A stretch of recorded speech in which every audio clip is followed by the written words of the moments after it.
السلام عليكم ورحمة الله تعالى وبركاته، مرحبا بالجميع وتحية إليكم من جديد. برنامج اليوم هو برنامج مهم موجه خاصة إلى الإخوة والأخوات الفائزين بالقرعة الأمريكية لسنة 2025. إذن هناك نقاط مهمة سوف نتطرق لها في البرنامج، ولا بأس إن استفدتم من البرنامج أن تقوموا بمشاركته مع الأصدقاء والأحباء، هذا كله لكي تعم الفائدة. ولا تنسوا أن تشتركوا في القناة. إذن هناك تجارب فائزين بالقرعة الأمريكية لسنة 2025 اجتازوا المقابلة، رفضت لهم الفيزا والأسباب هي مختلفة بين هؤلاء الفائزين والفائزات. وللتأكيد سبق لي عبر القناة وضحت وحذرت على نقاط مهمة عن أسباب رفض الفيزا المتعلقة بالهجرة العشوائية التي تعنى بالقرعة الأمريكية على العموم، وهذا التحذير أكدنا عليه عبر القناة. ممكن أنه هناك بعض الفائزين أخذوا التحذير باهتمام وانتباه، وممكن للبعض الآخر من الفائزين أخذوا التحذير المتعلق بأسباب رفض الفيزا، أي فيزا القرعة يوم المقابلة، بدون اهتمام وبدون انتباه، مما جعل البعض من الفائزين سقطوا في فخ ومشكل عدم الحصول على الفيزا يوم المقابلة أمام ضابط الهجرة. وهناك البعض من الفائزين والفائزات أخذوا التنبيه والتحذير بتلقائية إيجابية، وأكيد اهتموا وانتبهوا للأمر، ومنهم من أصلح وضبط أوراقه قبل المقابلة ويوم المقابلة، وقد تحصل أو تحصلت على الفيزا. لهذا ننصح الفائزين والفائزات الذين هم إن شاء الله مقبلون على المواعيد مستقبلا بالسفارة الأمريكية أن لا تسقطوا في فخ الأسباب التي تشكل عليكم مشكل في عدم الحصول على فيزا القرعة الأمريكية لسنة 2025. وسوف أوضح لكم أسباب رفض الفيزا المتعلقة بالقرعة الأمريكية يوم المقابلة، لكي تعرفوا ما لكم وما عليكم وما هو المطلوب منكم، وهذا أكيد لكي تمر مقابلاتكم في أحسن الظروف والأحوال بدون عرقلة بدون مشكل، ولكي تحصلوا على الفيزا بنجاح وسلام. ونتمنى للكل مسار موفق لكي لا تسقطوا في فخ الرفض للتأشيرة الخاصة بكم. وسوف أبدأ بسرد الأسباب التي تشكل مشكل الرفض لكم يوم المقابلة، ونبدأ أولا بالمستندات أو الوثائق التي تطلب منكم في الملف المرفق معكم. لازم أن نجدها جميعها كاملة ومكتملة، أي هذه الوثائق خالية من أيتها شبهات. وعندما نؤكد على الشبهات الخاصة بالمستندات أو الوثائق نقصد هنا الملف الذي سوف ترفقوه معكم يوم المقابلة. يجب أن نجده خالي من الأخطاء الفادحة على العموم، ويجب أن لا نجد المستندات أو الوثائق ناقصة، ويجب أن لا نجد الوثائق بها تزوير. هذا بخصوص الملف على العموم. يجب أن لا تشمله هذه المشاكل المسببة لرفض الفيزا لكم. وأكيد سوف نجد البعض منكم من الفائزين ملفاتهم قد تشمل كل هذه المسببات لرفض التأشيرة لكم. وممكن أنه نجد البعض منكم لديهم مشكل خطأ أو وثيقة ناقصة أو وثيقتين في الملف على حسب كل فائز وحيثيات ملفه. المهم يجب أن نجد ملفاتكم خالية من أيتها مشاكل تسبب الرفض لكم يوم المقابلة، وقد وضحنا لكم هذا بالمختصر المفيد.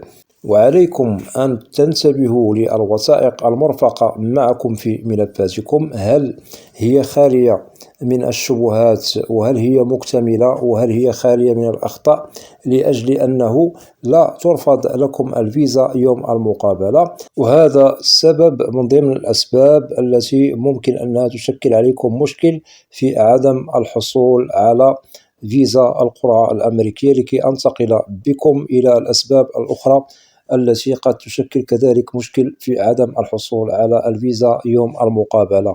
أنتقل بكم إلى السبب الثاني الذي يشكل مشكل في عدم الحصول على الفيزا، والنتيجة أكيد هي الرفض للفيزا لكم.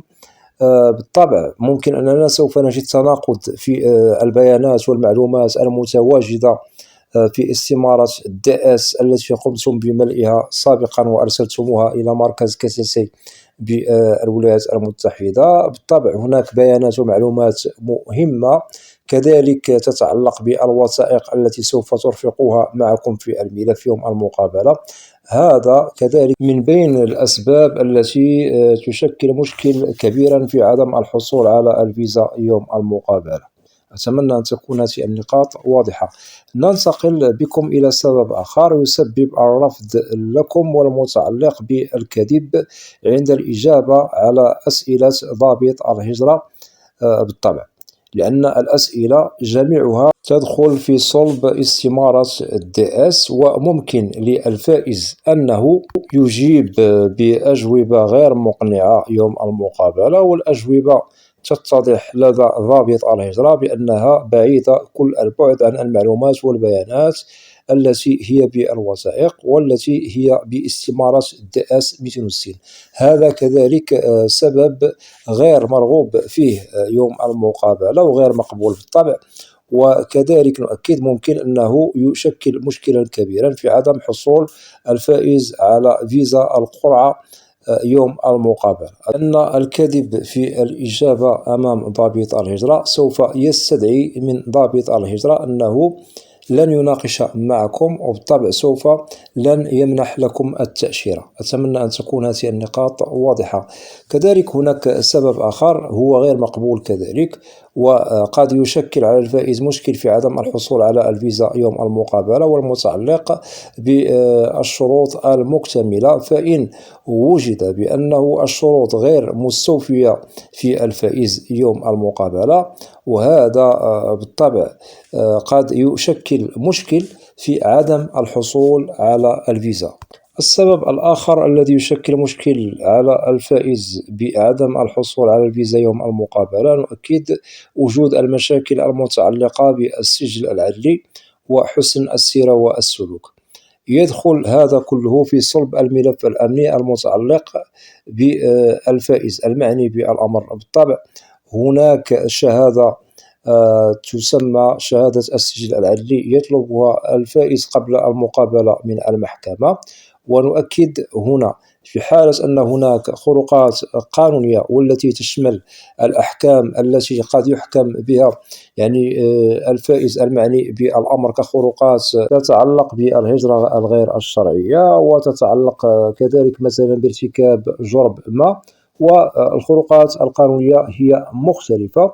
وممكن أننا سوف نجد هذا المعني بالمقابلة أو الفائز قد سجن بسبب هذه الخروقات، وبالطبع السجل العدلي قد نجده غير نظيف. أكيد هنا ممكن أن المعني بالمقابلة قد ترفض له التأشيرة. بالطبع القانون هو صارم فيما يتعلق بقانون الهجرة الأمريكي، فإن وجد بأن السجل العدلي وحسن السيرة والسلوك ليست نظيفة، بالطبع المعني بالأمر قد ترفض له التأشيرة بهذا المشكل لأنه غير مرغوب فيه وغير مقبول. أتمنى أن تكون هذه النقاط واضحة. ولا ننسى بأن هناك بعض الإخوة الفائزين ممكن أنه مثلا استقر في بلد آخر خارج بلده الأم، وممكن أنه خالف قانون في بلد خارج بلده الأم وسجن مثلا، أو خالف كما ذكرنا سابقا قانون هجرة لهذا البلد أي الذي هو خارج بلده الأم، كذلك ممكن أن يشكل عليه هذا في عدم الحصول على الفيزا يوم المقابلة. إذن على العموم الخروقات القانونية كذلك قد تشكل مشكل في عدم الحصول على الفيزا، وأكيد سوف يتضح هذا كما ذكرنا في السجل العدلي أي شهادة السجل العدلي أو الجنائي الذي يطلب من المحكمة، وحتى حسن السيرة والسلوك. هذه الشهادة بالطبع تطلب من عند الشرطة. كذلك هناك سبب آخر قد يشكل مشكل في عدم الحصول على الفيزا يوم المقابلة، والمتعلق بالملف الطبي الذي يعنى بفحص المعني بالأمر. ونؤكد هنا الفحص الطبي الذي يقوم به المعني بالأمر قبل المقابلة بالسفارة الأمريكية، وهناك من يقوم بالفحص الطبي بعد المقابلة لسبب ما، أي أنه ممكن أنه يجد ضغط على عيادة الطبيب، مما يستدعي من المعني بالمقابلة يقوم بإجراء المقابلة بالسفارة الأمريكية، ثم من بعد قد يشتغل على إجراء الفحص الطبي هذا لإكمال كل ما هو مهم يتعلق بالفحص، ثم من بعد ممكن أنه يرسل الملف إلى السفارة الأمريكية، هذا لأجل إتمام الإجراءات للحصول على الفيزا. المهم على العموم، سواء يوم المقابلة أرفق المعني بالأمر الملف الطبي معه، أو أنه قام بإرسال الملف الطبي بعد المقابلة وقد وضحنا السبب، في كلتا الحالتان سوف يتحقق ضابط الهجرة من الملف الطبي المتعلق بالفائز. فإن وجد ضابط الهجرة مشكل في ملف الطبي الذي يعنى بالفائز المعني بالأمر، مثلا يحمل مرضا ممنوعا من الدخول إلى الولايات المتحدة، فسوف ترفض الفيزا للمعني بالأمر أي المعني بالمقابلة بدون نقاش. وأكيد هناك أمراض ممنوعة من الدخول إلى الولايات المتحدة الأمريكية سبق لي أنني وضحتها عبر برامج في القناة، والبرنامج أو البرامج عنوانها الأمراض الممنوعة من الدخول إلى أمريكا. ممكن أن تقوموا بالعودة إلى هذه البرامج لكي تستفيدوا أكثر وأكثر. إذن الأمراض الممنوعة هي محسوبة ومجدولة، فإن وجد بأن الفائز حامل ولو لمرض واحد فنؤكد هذا سبب يستدعي من ضابط الهجرة يرفض الفيزا للفائز بالقرعة الأمريكية. إذا وضحنا لكم الأسباب المحسوبة والمهمة والتي لا يناقش فيها مع الفائزين يوم المقابلة. فإن ضبطت أمام ضابط الهجرة فالفائز لن يحصل على الفيزا، وبالطبع هنا قد يتأكد الضابط الهجرة بأن هذه أسباب هي غير مقبولة، وبالطبع الفائز لا يستحق الحصول على الفيزا. وأتمنى لكم جميعكم مسار موفق لكي تحصلوا على الفيزا بسلام بدون عرقلة بدون مشكل، وبالله التوفيق للجميع. أتمنى أن تكون جميع نقاط البرنامج واضحة، وفي حالة أنه لديكم أسئلة تتعلق ببرنامج اليوم أو أي برنامج في القناة فلا بأس أن تقوموا بوضع تعليق عبر القناة، وسوف تجدوا الإجابة عبر البرنامج المعروف في القناة، برنامج أسئلة وأجوبة، لأنني لا أستثني منكم أحدا. وأتمنى من الإخوة والأخوات الذين لا زالوا لم يشتركوا في القناة، أدعوكم إلى الاشتراك في القناة وتفعيل زر الجرس ليصل إليكم كل جديد، ولا تنسوا أن تدعمونا دائما باللايك لكي نصل إلى أكبر نسبة من المشاهدة. وبالنسبة للقناة محتواها كامل وشامل عن الهجرة والمهاجر إلى الولايات المتحدة الأمريكية بشكل عام وكتعريف. وأود أن أشكر جزيل الشكر كل الإخوة والأخوات الذين يقومون بوضع تعاليق محترمة. مرحبا بكم جميعا بأسمائكم، وإلى لقاء قريب بإذن الله، والسلام عليكم ورحمة الله تعالى وبركاته.